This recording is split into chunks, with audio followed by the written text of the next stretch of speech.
seat taken? Now it is, bitch.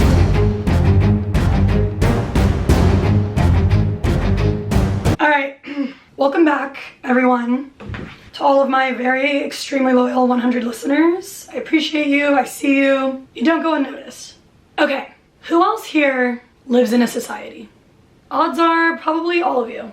Unless you're some sort of wilderness person who grew up raised by a pack of specifically benevolent monkeys, I'm sure that probably comes with its own set of issues. But for the rest of us, we have to deal with being perceived. I feel like I've been perceived a lot recently. I'm trying to be an intellectual today and propose some really savvy, new, interesting ideas to you guys. So I'm going to give you an arch thesis. Okay, here's the thesis. I can see it now. Society cripples women by forcing us to be obsessed with our physical appearance and then shaming us for being vain. Or my thesis is, I just realized that 90% of my existence is revolved around the way that I look. Alternatively, I'm in hell. I'm so smart. Just have the best ideas, I don't know. Or the video is about the fact that I want to hear myself talk. Pick your poison, babes. I give you lots of options. The point is, people, that we are complacent and we are distracted, and vanity and focusing appearances has been pushed so deeply down our throats that people, specifically, I think specifically women or like femme people, have a really hard time thinking about themselves as a collective unit rather than just what they see in the mirror. In addition to that, the feedback they get from other people regarding their physical appearance. Shit's been pissing me off. Before I talk about the perils of being obsessed with beauty and all the terrible ways I think it affects society and the human brain, I'd like to acknowledge why it is so important to us in the first place and why it kind of feels like that's the planet or the sun that all of us are orbiting around. I think it's because A, there's an inherent draw to beauty. I think we're programmed to be fascinated by beautiful things, beautiful scenery, flowers. I could go on. And so for a person to be beautiful, it's almost like the ultimate commodity, like the ultimate physical commodity is an attractive person. It's like you're a product and also a regular human being living life. It's fucking fascinating to us. And then there's also this aspect where I think we're programmed to be obsessed with beauty in terms of what we're being fed with media, social media, television, movies, euphoria, all of that shit. Classic human behavior. It's almost like intoxicating and borderline horrifying to see a super attractive person. To the point where like, I felt like I literally had to leave New York because there were so many superhumanly level attractive people that were like 6 feet tall and just looked like scary like Greek goddess statues just walking around like it wasn't gonna piss me off. I was like, who are you to exist outside of the fantasy living within my own brain? It's kind of fucked up. It's kind of weird of you. So I had to block Bella Hadid on Instagram, guys. Bella Hadid's Instagram was ruining my life.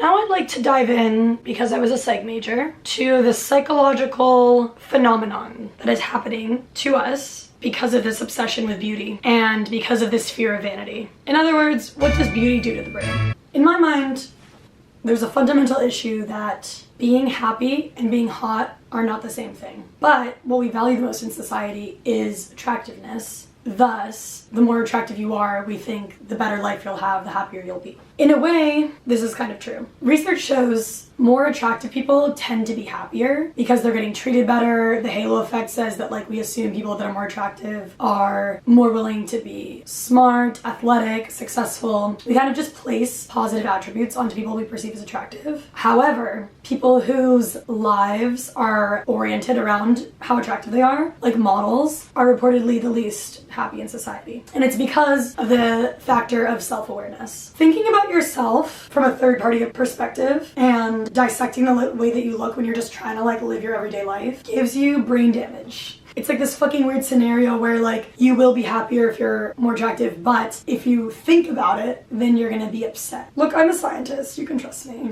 I got my facts straight, baby. I think I realized that for most of my life, I obsessively look into the mirror because I'm deciding whether or not I'm attractive. Like every time I look in the mirror, it's not just like this universal thing of like, yes, I can like love myself and consider myself to be beautiful. It's like it changes all the time. Like my perception of myself is always different depending on how I feel about each time I look at the reflection. It's like I'm seeing myself for the very first time every time I look in the mirror, and I'm like, Carolyn, we've been here before. You know who she is. I think there's also a certain disconnect between accepting like the person in the mirror is actually us. Like sometimes I feel like it's just some random chick who I'm like doing her makeup for her and like doing her hair for her. I'm like, yeah, you look really good, babe. Now I want to talk about what existence is like for super hot people. Because I think that we all assume the hotter you are, the happier you are. We think that they're like directly correlated. In my experience, I found that the hottest people usually have the lowest self-esteem. And this is because the closer you get to perfection, the farther away it seems. It's like the closer you are, the more you notice those gaps and you like analyze the little flaws. And I feel like they're so freaking close to being perfect. They're almost Kylie Jenner after she's been photoshopped, and after the BBL, and after the lip injections, but not quite.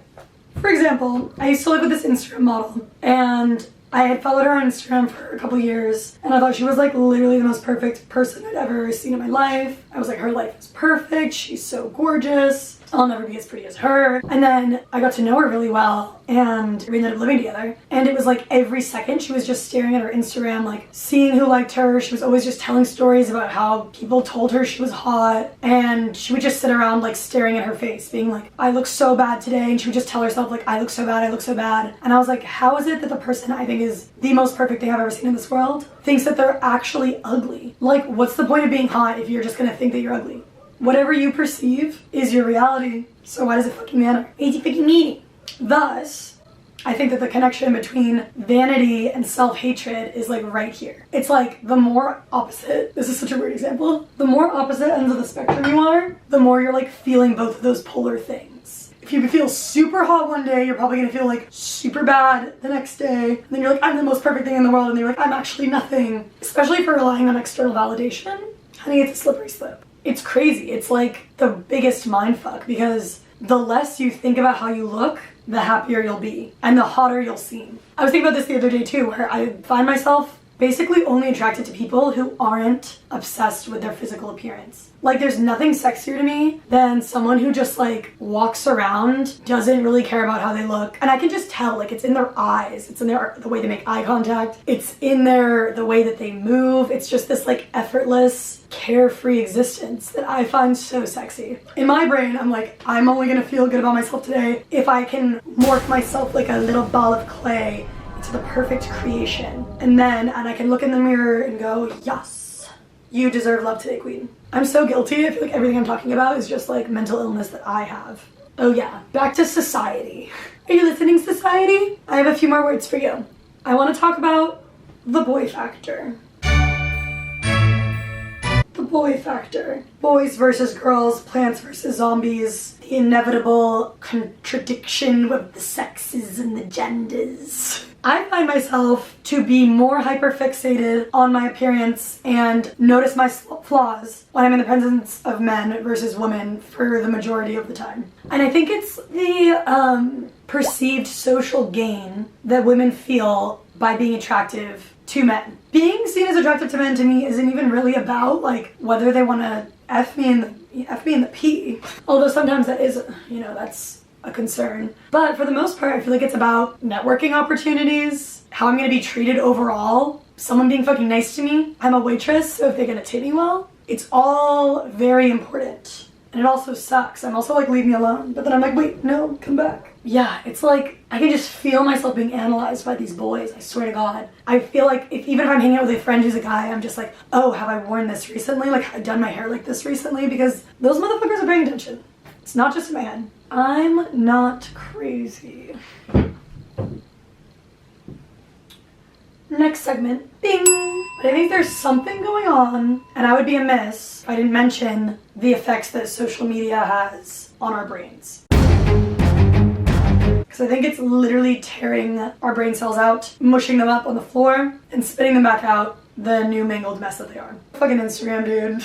There's no way to circumvent the mental illness that Instagram gives you. I've been on that shit for 10 years, and it makes me sad that my peewee little adolescent brain was formed by comparing myself to Kylie Jenner. That just doesn't feel fair. I just find that, especially now that I'm more aware of it, I think when I was a teenager, I didn't like realize how bad social media was making me feel about myself. So I would just like mindlessly scroll through Instagram for hours and be like, I'm ugly, I'm stupid, these girls pretty and perfect. And now I can just feel it like every time I go on my phone and I go on Instagram, I'm just like instantly like feel worse about myself. So to help it, the only thing I can do is, well, first of all, I unfollowed every like influencer type person and followed every celebrity. So now I only follow like my friends. And I have some hot friends, so it still is pretty rough out here. I just think that like there's no benefit of comparing yourself to others. And I used to think like, oh, I can use it as a way to get inspiration or like, oh, this girl has cool style. But I don't get inspired, I just get evil. And I find myself wishing bad things on probably perfectly lovely people that are struggling with their own fucked up perceptions of themselves. I'm not trying to cast the evil eye out onto unsuspecting bystanders.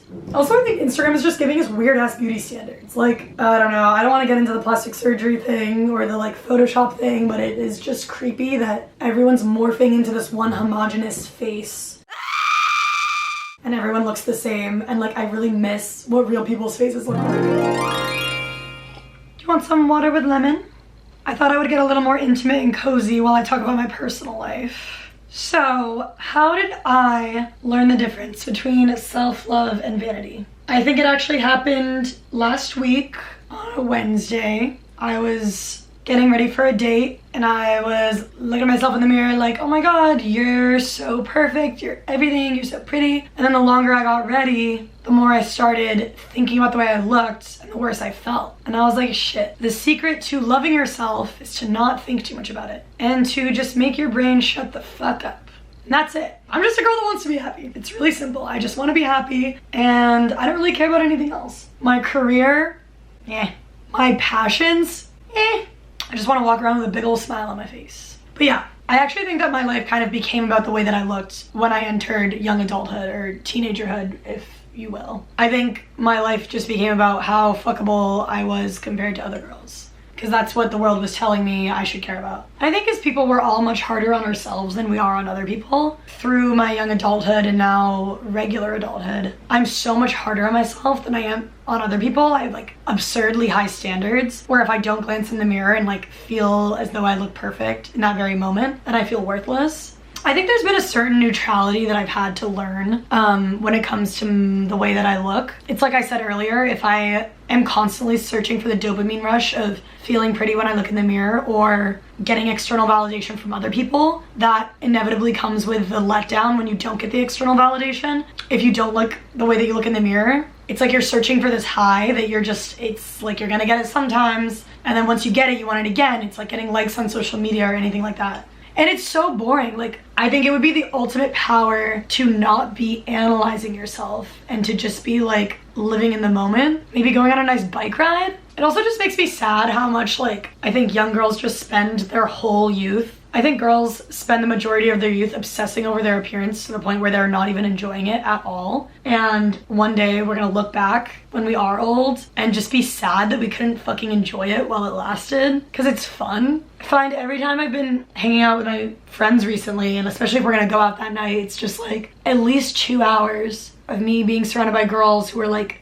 so obsessed with how they look for the night and like turning themselves into these beautiful masterpieces, which is impressive, but it's like, Jesus, we're going to a dive bar and it's like the makeup, the choreography of the styling, and it's like, we're not putting on a production of Moulin Rouge tonight, ladies. We're just going to get drunk. How much of a point did I really have to this video? Do I have advice to offer you? I'm sure I can think of some shit. Advice.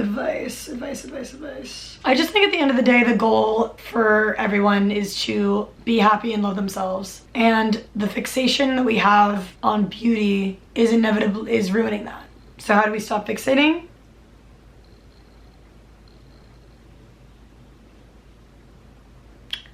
Do I look pretty? Be honest. Here's my advice, girlies. Unfollow Kendall Jenner. Fix your For You page on TikTok. Wear shit because you like it. Put on makeup because you like it. Look at yourself in the mirror once before you go out and think, hell yeah, I look good. And then don't think about it again. Well, I think that's all I have to say. Let me know in the comments whether I made your mental illness worse or better? Did I make your mental illness better? Jesus, I hope there's a way to recover from this. I think we just need to burn everything down. Burn everything down. Okay, bye. Thank you for listening. Bye. Good luck.